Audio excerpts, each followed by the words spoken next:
میں ہمیں ہمارے رب کی طرف سے یہ ہدایت کی گئی ہے اور امر جاری ہوا ہے ان نکلم الناس علی قدر عقولہم، کہ ہم لوگوں کے ساتھ گفتگو ان کی عقل کی سطح پر جا کر کریں، عوام سے گفتگو ان کی سطح فکری کے مطابق کریں۔ کبھی کبھی سوچتا ہوں اگر علی حیدر کرار اپنی سطح پہ بیٹھ کے بولے، جیسا کہ ابھی آپ قبلہ محترم سے سن رہے تھے مولا علی کے کمالات اور مولا علی کے صفات عالیہ، اب آپ خود ہی فرمائیے کہ علی کتنا بلند ہے۔ جی مجھے تو ایسا نظر آتا ہے کہ نام رکھنے والے نے سوچ کے نام رکھا ہے۔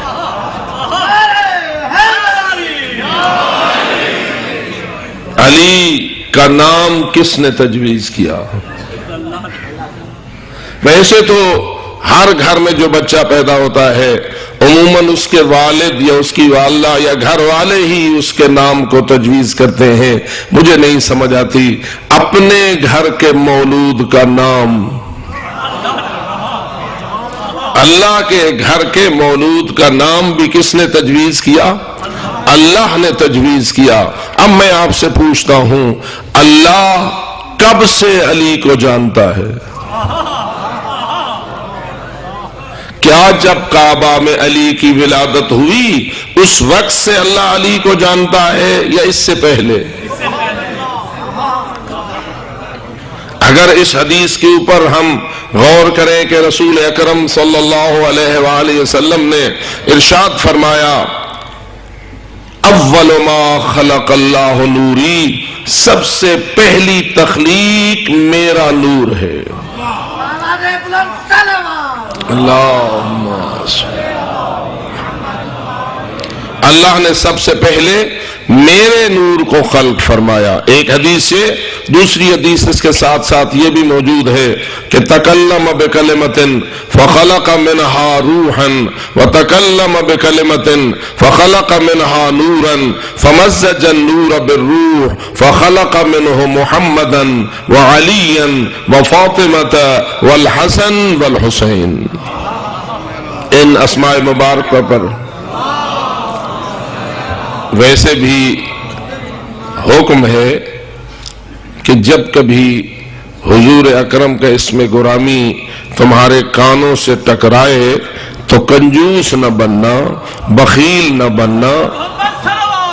اللہم صلی علی محمد۔ معصوم سے پوچھا گیا من ابخل الناس، انسانوں میں سے سب سے بڑا کنجوس اور بخیل شخص کون ہوتا ہے؟ تو جواب آیا جس کے سامنے حضور اکرم کا نام آئے اور وہ صلوات پڑھنے میں کنجوسی کرے۔ صلی علی محمد وآل محمد۔ اس لیے میں اپنی گفتگو کے آغاز ہی میں آپ کی توجہ اس بات کی طرف مبذول کرانا ضروری سمجھتا ہوں، ایک ہے صلوات پڑھوائی جائے تو بندہ پڑھے، ایک ہے خود بخود پڑھے۔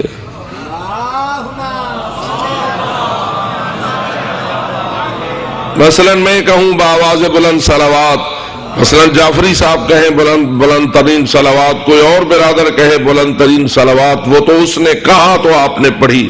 اور عموماً ہمارے مجمع کی عادت یہی ہے، جب نعرہ لگوایا جائے تو لگاتے ہیں، جب صلوات پڑھائی جائے تو پڑھتے ہیں۔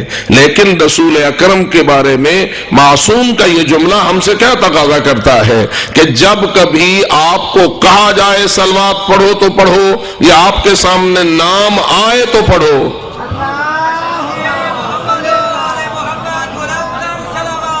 اللہم صلی علی محمد وآل محمد۔ تو یہ تکلم بکلمۃ فخلق منها نورا وتکلم بکلمۃ فخلق منها روحا، ایک کلمہ اللہ نے بولا اس کے صدقے سے نور کو خلق کیا، ایک کلمہ دوسرا اللہ نے بولا اس کے صدقے روح کو خلق کیا۔ مزج النور بالروح، روح اور نور کو آپس میں ملایا تو اس میں سے محمدا وعلیا وفاطمہ والحسن والحسین، سب کے نام پر صلوات۔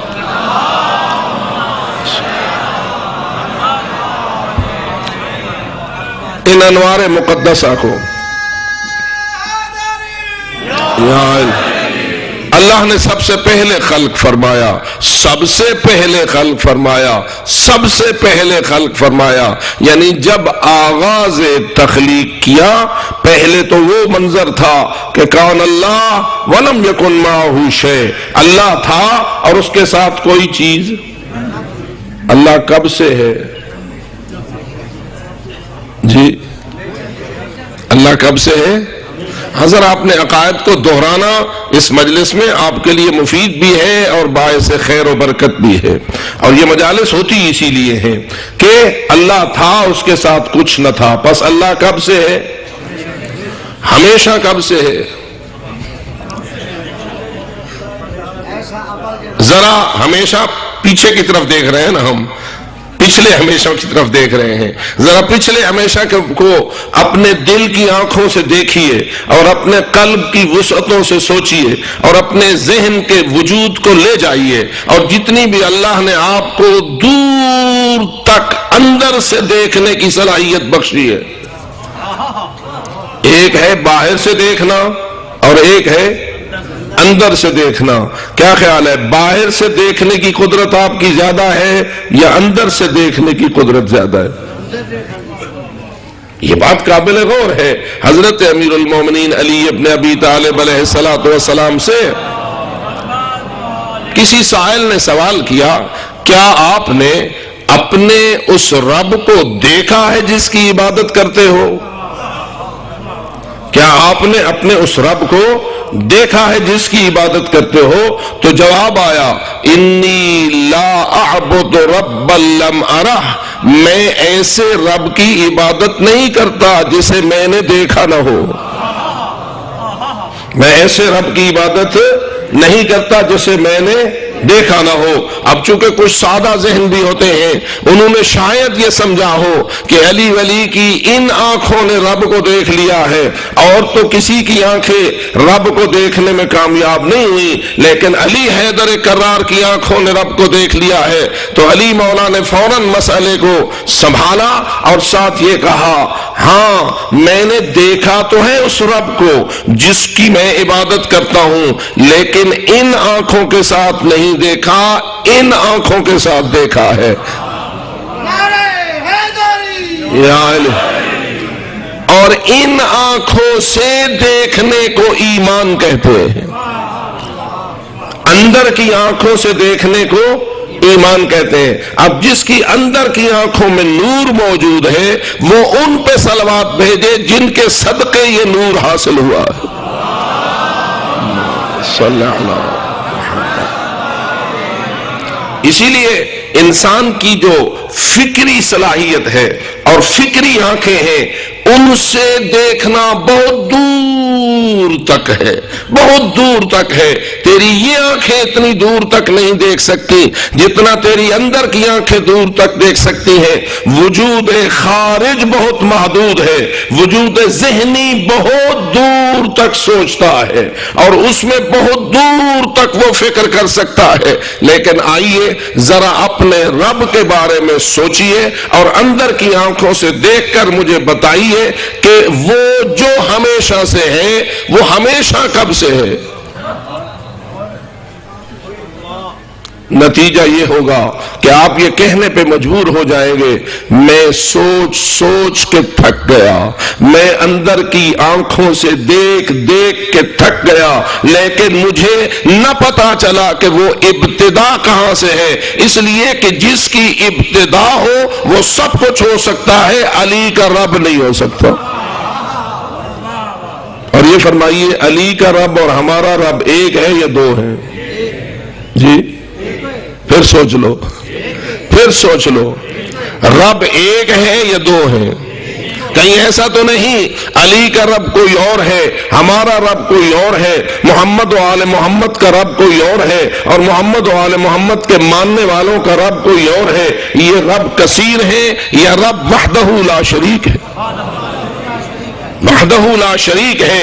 اس وحدہ لا شریک کی ابتدا ہے جی، جس کی ابتدا ہو وہ تبھی ہو سکتی ہے کہ پہلے نہ ہو اور پھر ہو. ابتدا اسی کی ہو سکتی ہے جو پہلے نہ ہو اور پھر ہو. جو پہلے نہ ہو وہ مخلوق تو ہو سکتا ہے، خالق نہیں ہو سکتا. اللہ اکبر، یا رسول اللہ، یا علی.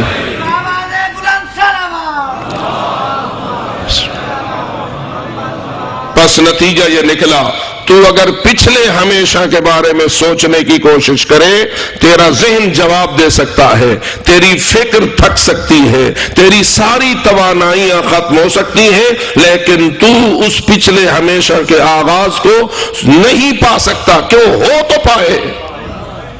آغاز اور ابتدا اس کی ہو تو اسے پائے، چونکہ اس کا آغاز ہے نہیں، اس کی ابتدا ہے نہیں. هو الاول بلا اول. علی فرماتے ہیں وہ اول، لیکن اس جیسا کوئی اول نہیں. اور اسی طرح وہ کب تک رہے گا؟ جی اب ذرا اس پہ بھی آ جائیے. ایک تھا ماضی کا اور ایک ہے مستقبل. اللہ ہمیشہ سے ہے اور ذرا بولیے. بچوں والی ایک دینیات پڑھائی جاتی تھی ابتدا میں، مولانا فرمان علی صاحب مرحوم اللہ مقامہ کی، اور اس میں صفات ثبوتیہ لکھے ہوئے تھے، اور پہلی صفت یہ لکھی ہوئی تھی کہ اللہ قدیم ہے. قدیم کا معنی کیا ہے؟ وہ ہمیشہ سے ہے اور ہمیشہ. تو جب ہم بچے تھے 4-5-6 سال کے، اس وقت ہمیں وہ دینیات پڑھائی گئی تو ہم نے لفظ قدیم کو بھی رٹ لیا، صفات ثبوتیہ کا رٹا بھی لگا لیا. قدیم کا جو معنی اس وقت بیان کیا گیا تھا اس وقت ہم نے رٹ لیا. بچہ تو رٹتا ہے تو پاس ہو جاتا ہے، لیکن بڑا اسے بھی رٹا ہی